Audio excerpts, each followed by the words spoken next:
Hey, this is Dan with Guardian Mold Prevent, and I wanted to take a look with you today at a basement that's located in Mokena, Illinois. And as we pan around this basement, you're going to notice that there is quite a bit of mold growth that has begun to grow on the walls, essentially because this basement flooded and it actually sat with water in it for quite some time. It was only a few inches of water, but once that water starts wicking up the capillaries in the drywall, essentially the drywall starts to grow mold over an extended period of time.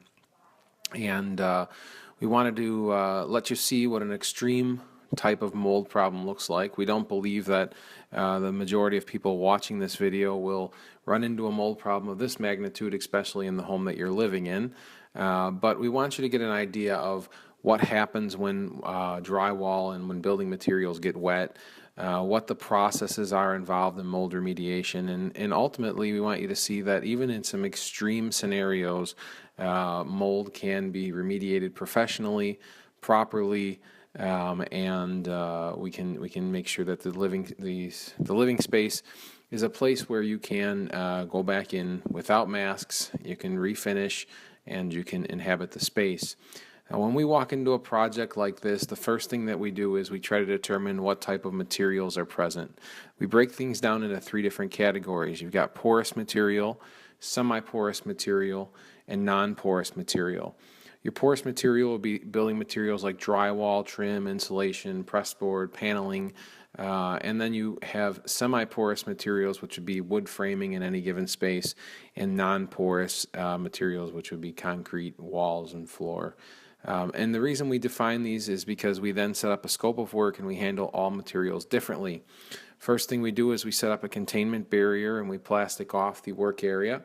We then put in an air scrubber or a negative air machine to create negative air pressure in the space so that we're not exchanging air with the rest of the living space and we're running all the air through HEPA filtration.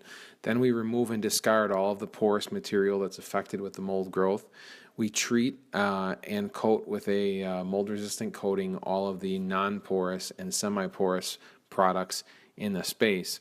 Now we're going to look at a basement that has been finished here just so you get an idea of what a finished product would look like. And as you can see, we came in and we set up negative air pressure so that we weren't exchanging air with the rest of the living space in this home. We then came in, and in this case the mold was growing about 1 to 2 foot off the floor, but it was very heavy. So we removed all of the porous material like the drywall, the trim, the insulation, and then up from the ground about 4 foot throughout. And then we treated all of the wood framing and all of the concrete foundation walls with a biocide, which is a product that kills mold on contact.